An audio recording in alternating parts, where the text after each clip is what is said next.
The image of the Eiffel Tower has become a symbol for all things Parisian. We see it and think sidewalk cafes, high fashion, and maybe even heartbreaking tragedy. Here in Paris, where world leaders, scientists, and policymakers are meeting in an effort to limit global warming, there's another iconic image besides the Eiffel Tower that's hard to ignore. That image, this graphic. It shows the steady climb of carbon dioxide in the atmosphere to 400 parts per million, or 400 molecules of CO2 for every million molecules of air. That's up more than 100 parts per million from pre-industrial levels in the 1800s. A very steep and rapid rise with no signs of slowing down. And it'll be above 400 for a really, really long time from now on. So the CO2 started to rise, and the temperature started to rise a little later. And while carbon dioxide isn't the only greenhouse gas, it's certainly the main driver of global warming.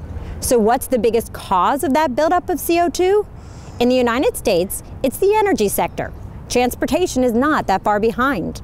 The CO2 that we put into the atmosphere now, a large fraction of that CO2 is still going to be in the air in the year 5000. So you can think of it like a thermostat, only it's got a ratchet on it, and the thermostat only turns one way. You can turn the temperature up pretty easily, but there's this ratchet that keeps you from being able to turn it back down. The goal of negotiators here at COP21 is to keep that ratchet from going too high, to keep global warming below 2 degrees Celsius, or in Fahrenheit terms, that's about 3.5 degrees.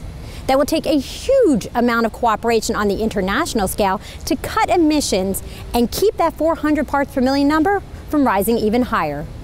If people don't stop setting carbon on fire, the CO2 will reach something like 1,000 parts per million in this century. And that's not an image anyone on this planet wants to see. In Paris, I'm Chief Meteorologist Bernadette Placky.